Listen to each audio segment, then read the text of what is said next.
Welcome to the first installment of TTSportz episode 1.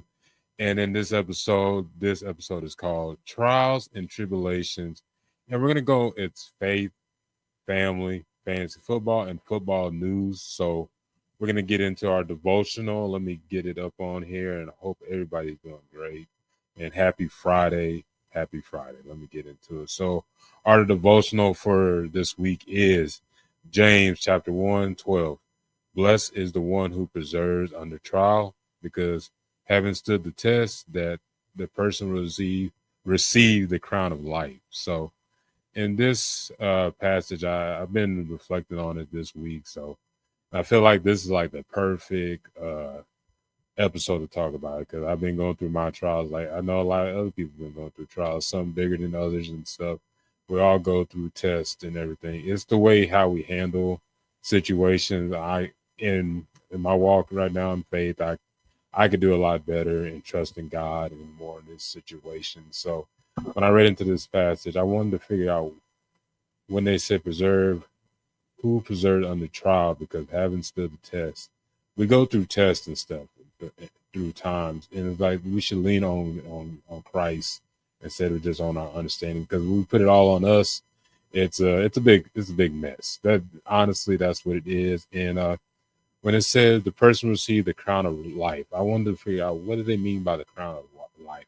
I know it's not like a literal crown, because there's a lot of not similes, but the other word I'm looking for. But when I looked into it, I found out it's to symbolize the reward of eternal life in heaven with God. That is the crown of life, promised to those who love and remain faithful to Him, and through trials and temptations. And the other thing is, when it comes to like that situation, you go through those times, you lean on Jesus, you lean on Christ through those ups and downs, instead of just on your own and everything. That's one of the biggest things. And that kind of correlates with sports and stuff. It's like you go through ups and downs, injuries, bad play or a loss. It's the way you handle it through those times. And I feel like this was like the perfect verse when it comes to this. It's like, we're gonna go through trials. It's the way we handle it, and putting our lean into Christ. Like, okay, God, I am gonna put my faith in you. I know, and still trying to find that joy, because we always look for happiness and like things that don't give us fulfillment. That's one of the things we always go like, oh, at least this toy or this game or something. Yeah, it brings you happiness, but it doesn't give you joy, and the only joy you can find is in Christ. So overall, this is what this shows and be. We're gonna correlate Christ with sports, and when I mean sports, football, right now, because football seasons are upon us. We really have the preseason versus the Lions versus the Chargers on Thursday. So football is back, but our next section is, we're gonna get into some fantasy football and still continue on our topic for today, because I think I got a really good one set up for us. Talking about, when we get into football news, let me make sure I add that into the part of the screen so I won't be struggling on the struggle bus in a little bit, because you know how I do when it came to tackles and touchdowns. But let's get into fantasy football. So a couple months ago, I was talking about, I want to switch things up. It's like, sometimes it's good to have a change. And I'm like, I've been playing fantasy football since I was like 15 or 16. And I used to do it on the ESPN. Now I do it on the Sleeper app. I actually really like the Sleeper app. But then I'm 34 years old now, so I've been doing it for a while. I think since then I always did fantasy football. I enjoy it. It's fun. I do it with my cousins. I'm the youngest one in the group, and then I do it with friends, fellow podcasters, and everything. So I want to I'm not saying I'm a football expert. Like, I'm not a biblical scholar. I'm just giving y'all a little bit of the gospel and everything in this show. So I'm learning as much as you is learning as well. But let's get into the fantasy football. And the topic we're going to do is, who are my top 5 bounce back candidates for this year? One of them, yes, is going to be a homer, but let's go on to number 5, and that is Evan Ingram, who last year He only played 9 games, had 47 receptions, and 365 receiving yards and a touchdown. And he suffered a torn labrum in week 14. So when it came to Evan Ingram, he was a first-round pick from Ole Miss. He was supposed to be this top echelon tight end, but he's had a really solid, above-average kind of career. He had a really good year in 2023. He had over 900 yards and a couple of touchdowns. And why I'm at number 5, I think he's that solid tight end. If you're looking for a tight end 2, you got your tight end 1, but you want to get a solid guy that's going to get you between 8 to 12 points. It depends on the point system y'all got in your fantasy football league. The one I got, I've seen Evan Ingram because it will be averaging between 12 to 14. So it may be less than other ones, but I think he's like a solid tight end you can get maybe in the later rounds of your fantasy football draft. And I think he'll be a good pickup. And he had an injury history, but I feel like he's going to have a good solid year with the Broncos.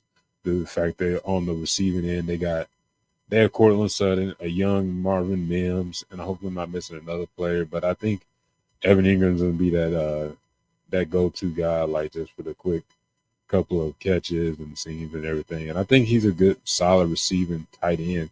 And I think he could add some value as a tight end too. Or maybe if you have 2 really good tight ends, you want a good tight end 3. I believe Evan Ingram is a good option for there. So we're going to keep it on the tight end on the subject. So number 4, I told you I was going to go with a homer, and I'm going with Jake Ferguson of the Dallas Cowboys, who last year had played in 14 games, had 59 receptions for 494 receiving yards last year. Didn't have any touchdowns.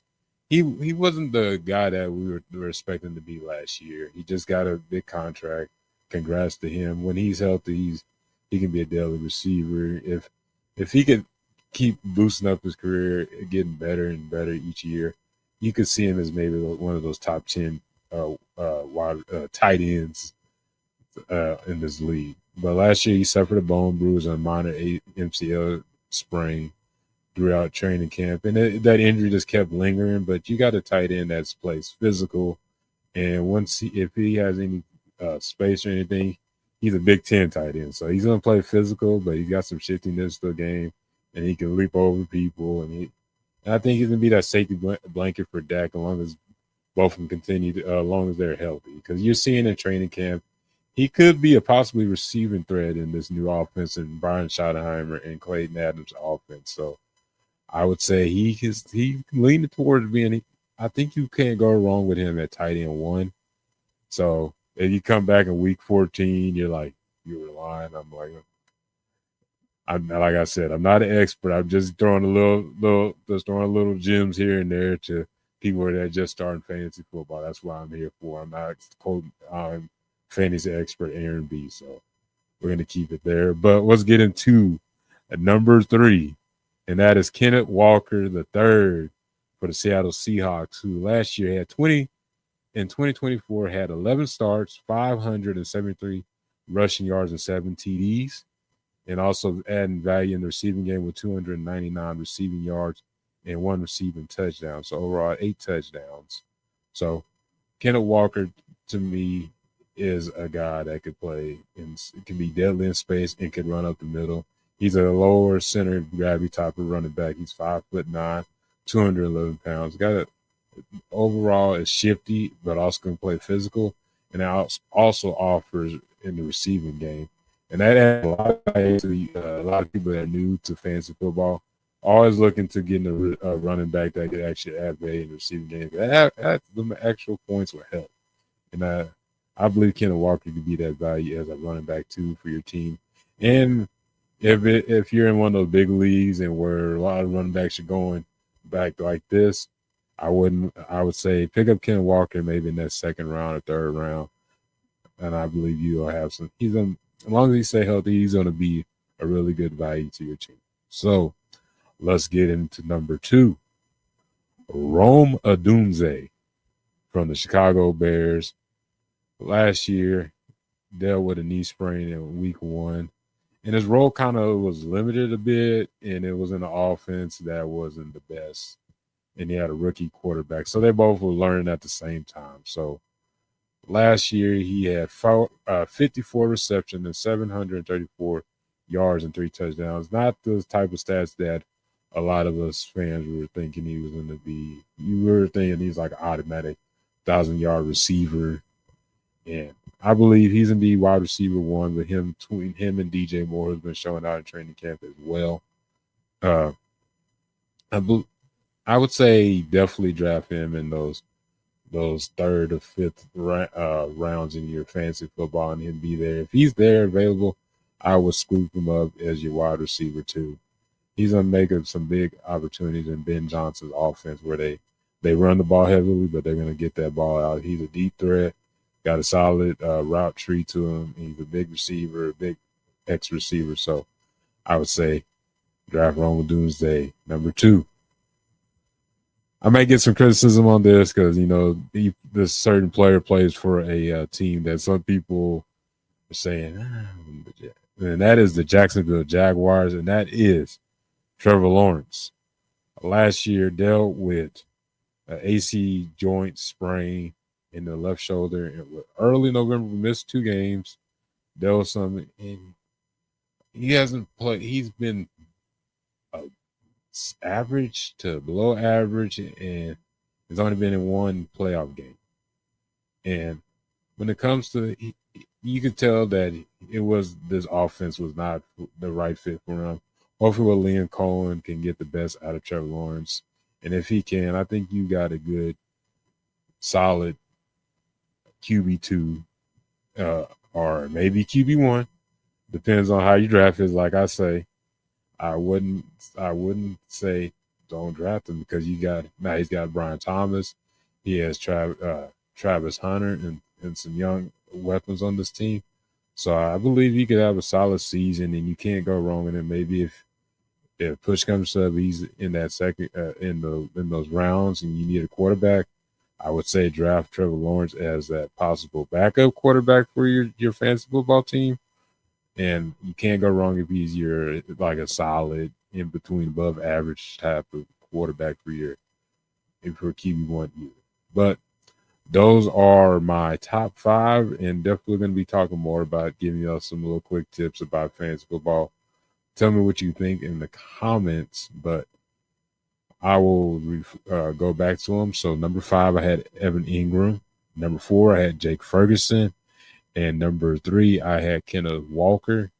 Number 2, I had Roman Doomsday. And number 1, I had Trevor Lawrence. So let's get into the football talk. So on football talk, we're going to discuss some situations that are actual trials and tribulations. And one of them is Coach Prime, who we found out this week that he revealed that he had undergo bladder removal surgery due to his aggressive bladder cancer. He is now cancer-free, thank God, and prayers out to him and his family.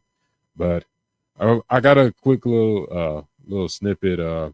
I can't show probably the whole thing, but I just wanted to get let y'all hear what he said. And he gave him his testimony about him dealing with bladder cancer, because in 2021 he dealt with some life-threatening blood clots and leading to the amputation of 2 of his toes. And his recovery was chronicled in his documentary. I don't know if y'all got to see it, but I got to see it. It was definitely showing ultimate perseverance, because some people, those situations wouldn't handle the same way he did. But I think y'all definitely enjoy this testimony that he had. Let me get it on here on the screen. So let's play it. Yeah, it's on TikTok. So let's see how I play. This is the foolish things to confound the wise. No symptoms, healthy. Going in there to look at something else, you find something else. I'm on assignment and I'm in alignment with where I'm supposed to be. I'm not lost. I'm not here by mistake. Because for me to go through this, the devil had to ask God, have you considered my servant prayer? Go ahead and try it. I know he gonna praise me. I know he gonna magnify me. I know he gonna glorify me. And that's what has transpired. I never once through this whole journey said, God, why me? I said, Lord, whatever it is that you're doing, let me know what it is, so I could expedite the process. Because I know you got me. I've seen you have my back.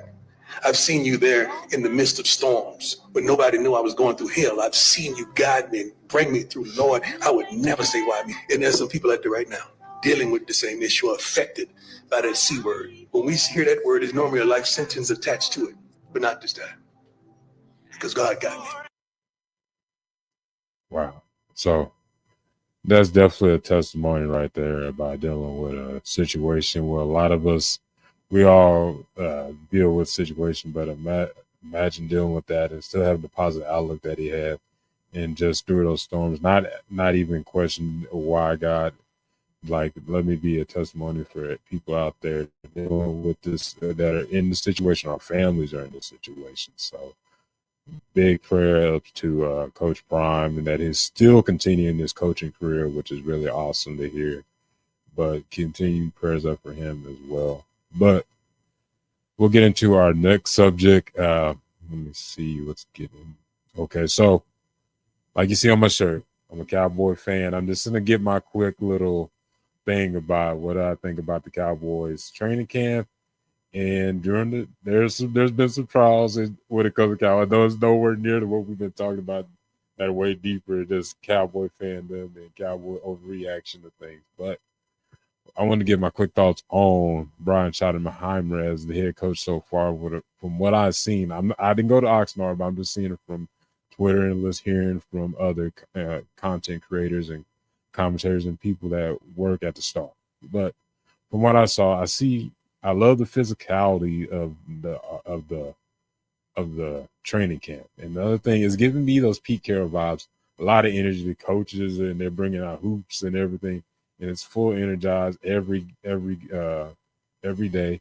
I love that, and you can see the players are locking in and everything, and it's high energy. They're always competing, even when they're not even practicing. They're doing basketball competitions, free throw competitions, chess. What was another thing I heard? Ping pong, all types of things. Just getting the competitive juices flowing and getting that camaraderie. But one thing, a lot of Cowboy fans were jokingly yesterday. There's been like this ongoing of these every practice. There's been a fight, and from the other regime before, they kind of just slipped on the rug. No, that is not Coach Schottenheimer. He had these guys running sprints. Yes, we're talking about like college, high school type of sprints. And it's funny that I heard an interview with San Antonio's star. They asked Sam Williams what was his thoughts on it, and what was the last time he ran sprints. He said it's understandable, but I haven't ran sprints since JUCO days, so it's not too common that you see it happen. That's one of the biggest things. Is Cowboys throughout the years been dealing with mental mistakes. We've been getting fights, penalties, and everything. But if it gets it going, it gets it going. In my opinion, it's a little out of the norm when it comes to NFL. And most of the time, they're just going to yell at you. But these men had them running sprints. But it's been fun to watch these practices. You can see they're locked into Coach Schottenheimer's culture, and I love to hear that about it. I know a lot of us were kind of like on the if, because it was like, okay, it's another in-house type of hiring, like maybe it's Jason Garrett vibes, but no, I'm not getting that from hearing from Brian Schottenheimer at all. So far I enjoy it, but like I brought up, it's been a physical practice, but we know it leads to physical practice. Yeah, it's pros and cons. It's football. Injuries have happened on the offensive line. We had one with Tyler Guyton who had a bone fracture. We were like, oh, did he get an ACL injury? And like, ooh, hopefully that's not the situation. But nope, it was a bone fracture.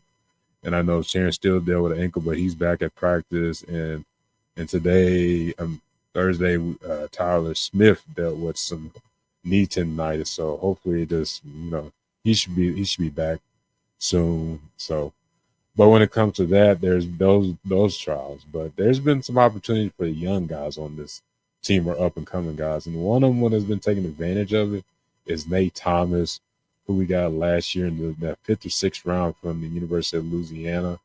He's 6'5", about 330. He was playing guard last year because we were more in I'm trying to think of that dang scheme we were playing, but not motion. It was more of a. I'm gonna look. I'm gonna look up the scheme in a bit, but this time around we're playing more of a gap scheme, so we're more downhill, which fits the more of fit for Nate Thomas, who's more of a physical type of tackle. He was a tackle in college. Now he's playing. He's back at tackle again. He was a guard last year, so a lot more less lateral movement, but more like I'm gonna get to my gap and my if a linebacker or end is there, he's gonna be this scheme is gonna be more of I'm gonna be a mauler, and that's the perfect fit for Nate Thomas. And I think and I believe he could be a good solid offensive tackle for the team. I think when you look at how they're setting it up, they're not gonna do they're probably not gonna be a swing tackle. And another guy that's been stepping up, but I think he got hurt with Akeem Adeniji, who's actually from the Dallas area, and he's been playing at right tackle, getting opportunities when Terrence Steele was out. So there's a little bit of competition because you have Austin Richards still on the team as well. So I don't think there's gonna be like one swing tackle. I think you're gonna have one guy that's specifically on the left side.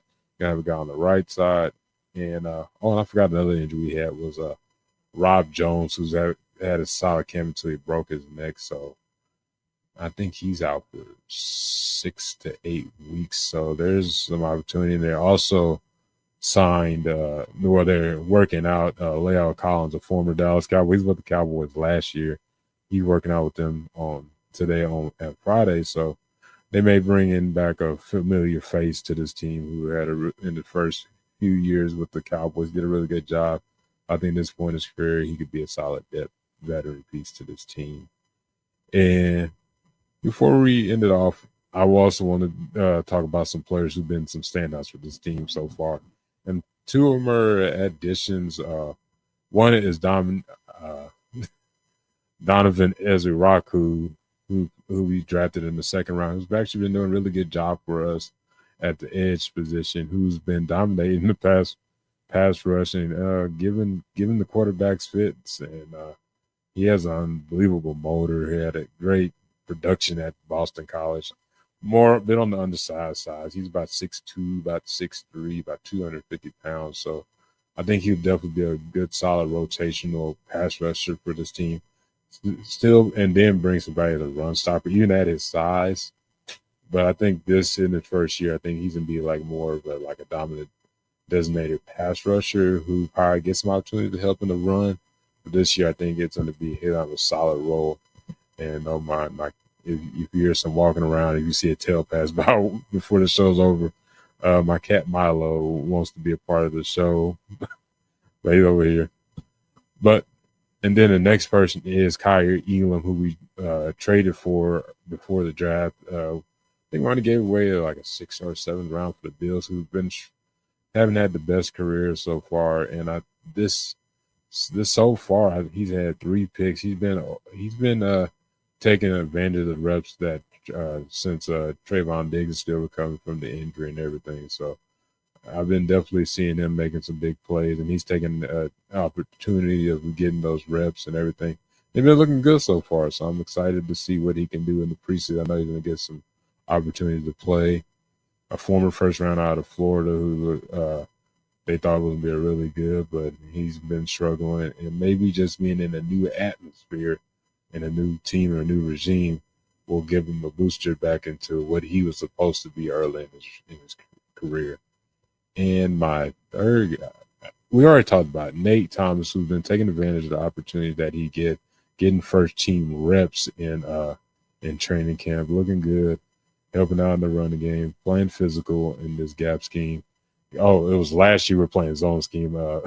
Try to remember a lot in a short amount of time, but I'm still working at it. This is the first episode, and the cat wants to play with the computer. Hold on, Milo. You gonna make him? Let's see. He's gonna be messing with the. Say hello to everybody. He's kicking it. Okay. All right. Let me remove that. But yeah, so far camp is looking good. I can't wait to see what they do in the preseason and everything. Seeing all the young guys, all the rookies, seeing what they can do. Definitely want to see what the trenches are be looking like this year, and seeing how we're gonna do with the run game and who possibly is gonna be RB1. Still isn't trying to figure out who's that gonna be. But I hope y'all enjoy episode 1 of TNT Sports, Faith, Family, Fans Football, and football news and more. I hope y'all enjoy this episode. God bless.